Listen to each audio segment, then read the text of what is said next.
to this newest edition of Aeronautica. This is Remleiz from 40k Theories. Hello, and this is Fiaura. I got sidetracked with conventions, but we're back. And in today's episode, we're going to take a look at the aircraft belonging to the Forces of Chaos. So if you want to give your little disclaimer firstly. Okay guys, so this is just a reminder of how this works, as well as my disclaimer that I am a scientist and I can be wrong. The way I'm going to approach these vehicles is as follows. I'm going to see how well they potentially fly, what they can do to maneuver, and avoid damage. This is both using mathematics on paper and putting them into a wind tunnel. I will then be doing the calculations to figure out if they actually can fly, and if the claims made by lore on their speed, weaponry, maneuverability, and armor are actually visible on the vehicles, and if the vehicle is actually able to do that. For testing for each model, I take either a 3D plastic print, or we actually get the physical model itself and go to the University of Delaware Department of Engineering and use their wind tunnel. The aircraft is sometimes broken by this. I did break one, I'm sorry to the person.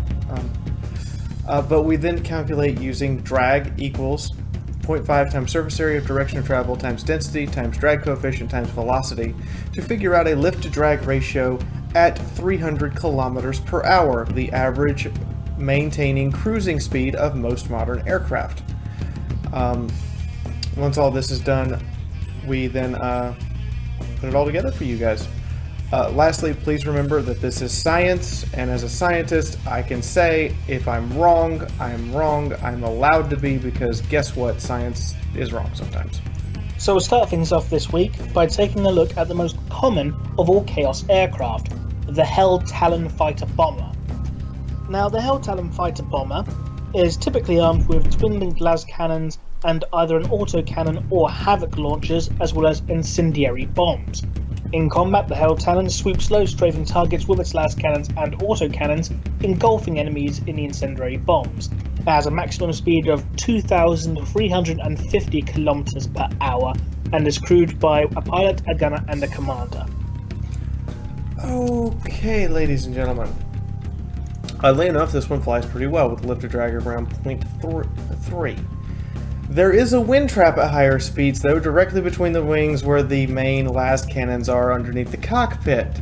Anything over 300 kilometers per hour, it starts to get a lift-to-drag ratio that gets drastically worse until we hit 1.0 and then slowly approach space shuttle levels.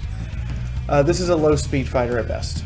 However, in space it works, and so long as it maintains a velocity of less than 292 kilometers an hour in an atmospheric pressure of 1 and an Earth gravity of 9.8, it won't achieve an instability issue. While it says that it can reach 2,350 kilometers an hour, I don't think this is a possibility in my opinion. The wings would shear off from the wind trap pushing out against them until the metal frame just said, "I've had enough." There's so much trap between the two wings and the cockpit that it actually would feel like you're hitting a solid brick wall at a certain speed, regardless of how well the pilot was capable of flying.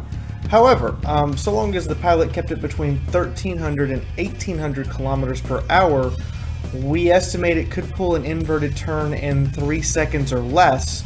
And what that means is in 3 seconds or less, it can go from going full speed ahead to going the opposite direction, pulling a 180 without stalling, because the wind trap would be the accelerating force it needs pushing back against it to accelerate it back up to a speed that would prevent it from stalling. And once its engine got kicked in the opposite direction, it would reach 400 kilometers an hour in about 2 seconds, making the pilot pull something like 22.2 Gs.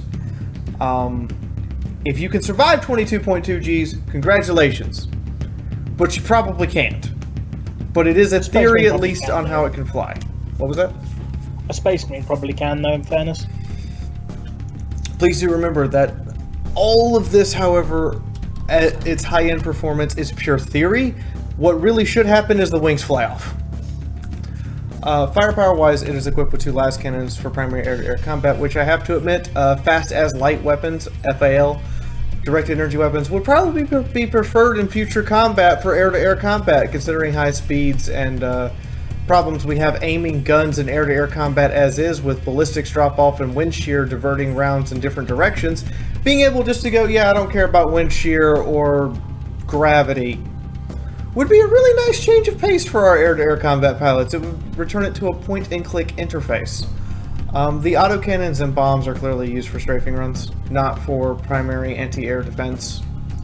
And the bombs, being mostly fire bombs, are terror weapons, or blanket carpet weapons, as we've illustrated with Vietnam and other conflicts that involve napalm. You generally only use fire to instill fear and to burn out people in bunkers.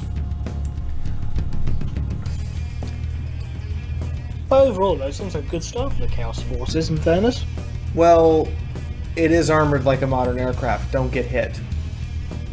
It can withstand minor hits from small arms, but a direct hit from an air-to-air missile or its own autocannon will rip it to pieces. It has about 10 millimeters of armor. Similar to the Eldar aircraft, they don't have any armor. But still, again, it flies, it has firepower, it has maneuverability. I'd say it's a good start. It's a good start. So let's see if they can continue this good trend with the next vehicle on the list, the Harbinger Super Heavy Bomber. Now, as its name suggests, it's a super heavy bomber. It carries a massive payloads of bombs and incendiaries, able to level entire cities, and it's also equipped with numerous turret-mounted autocannons on the underside to strafe ground targets. However, due to its sheer size, it's extremely poor at maneuvering. Okay, I'm gonna tell you this. We printed a 3D model for this one, but we had to use two different scales in order to do calculations and measurements.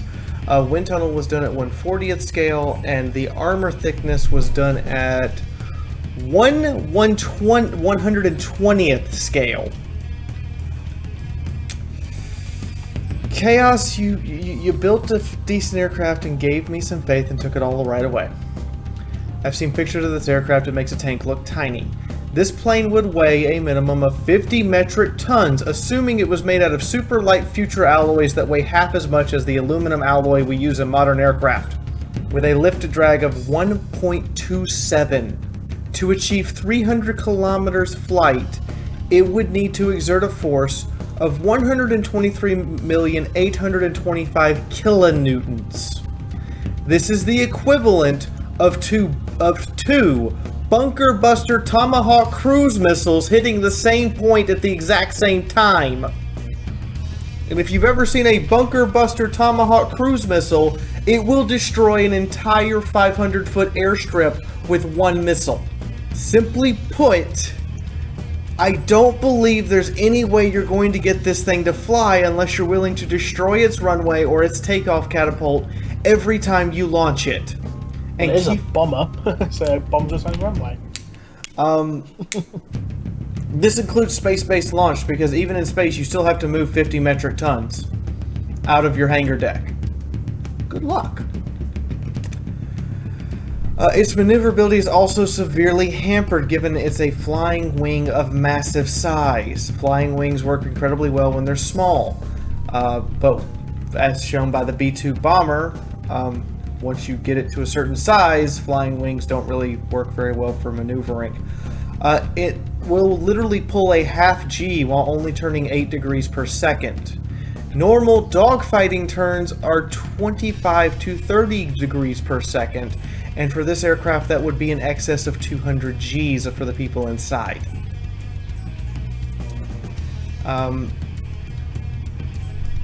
And if you try to get it over 20 degrees per second turning, it loses half of its speed in seconds. More than likely, it will stall while attempting to maintain a 20-degree turn for more than 5 seconds.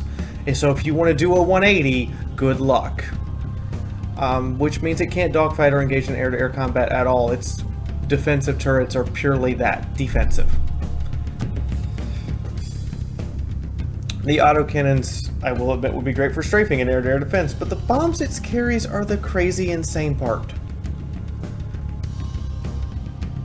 I looked at the size of the bombs, compared to the size of the aircraft, assuming 1 to 120th scale, and then scaled them up to what they would be in modern sizes, And each bomb would be delivering roughly 4 tons of explosive. Big bomb. That means that you packed another 202 tons of bombs onto a 50-ton plane and told it to fly. Or, if you really wanted spite purposes, it actually could carry 48 little boy atomic bombs.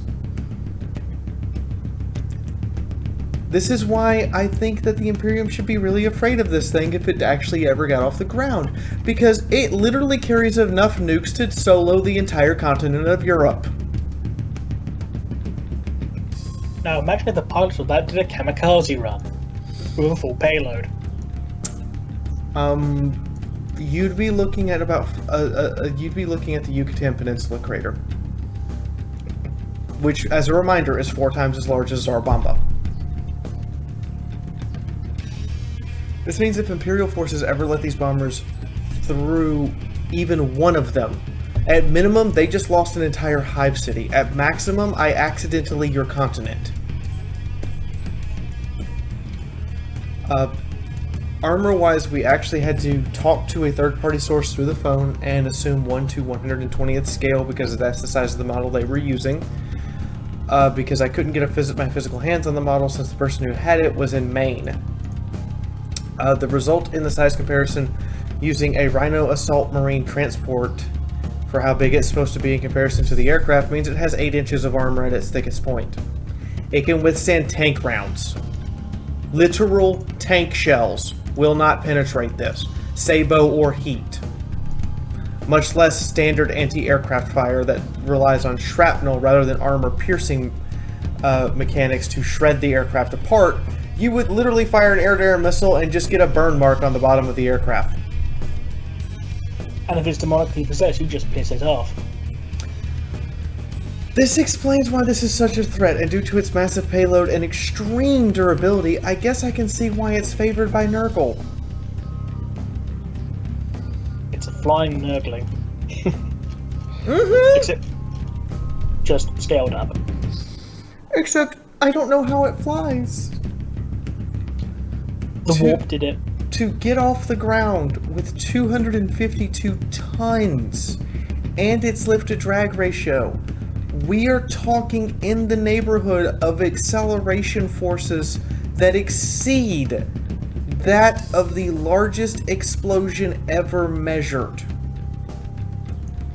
And that means that this thing's jet engines have more force than the Bikini Atoll hydrogen bomb.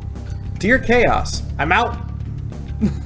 So essentially, no idea how it flies, but if it does, holy shit, look out.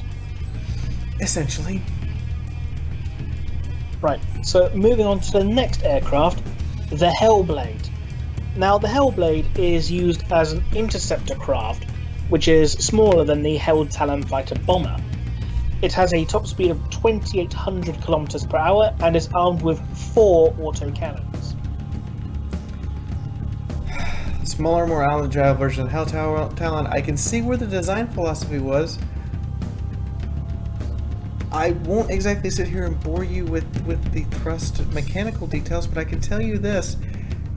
It doesn't gain anything by being smaller except for the engine propels it faster and accelerates it quicker. But remember, it has a massive wind trap. And with less mass there, you need less speed to get that wind trap to cause it to stall. Speeds over 1,080 kilometers an hour up to 1,300 kilometers an hour would be possible. But anything that exceeds 1,300 kilometers an hour, you would result in an uncontrollable spin, as the sheer amount of force hitting the front of the aircraft and the air being trapped underneath it would literally cause it to jump up several hundred feet in the air in order to get the trapped air between its wings and its cockpit out from under it.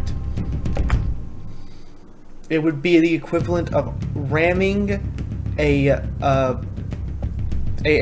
tree with an aircraft. Yes, the aircraft will go through it, but the aircraft is not going to continue in the direction it was going when it hit the tree.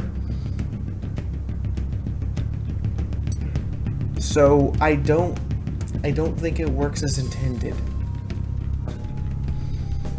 And the firepower I can't agree with either. It traded fast as light weapons for autocannons. And it's supposed to be faster and more maneuverable and moving at higher speeds, and you want them to only use autocannons. Why didn't you just drop the bombs and the secondary autocannon turrets and just keep the las guns? That would make more sense for punching through aircraft, particularly the aircraft that, you know, we've mentioned before has armor thick as a tank. The Space Marine flying bricks, if anyone's interested. Which brings me to the last piece of its armor. It's 6mm thick. So we've actually got something that's less well armored than an Eldar vehicle.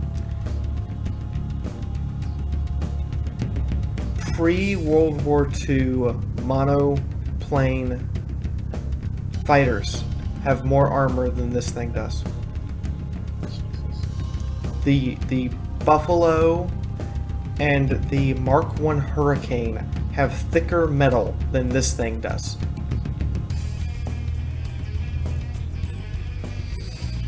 I think at this point, an elephant has thicker armor than what this thing does. I'd go on to describe that an elephant actually has significantly thicker armor than you give it credit for. But to explain to you how thin 6mm is, your pinky finger bone is 4.5mm thick on average at its thinnest point. Your ring finger might actually have more bone in it than this thing has armor.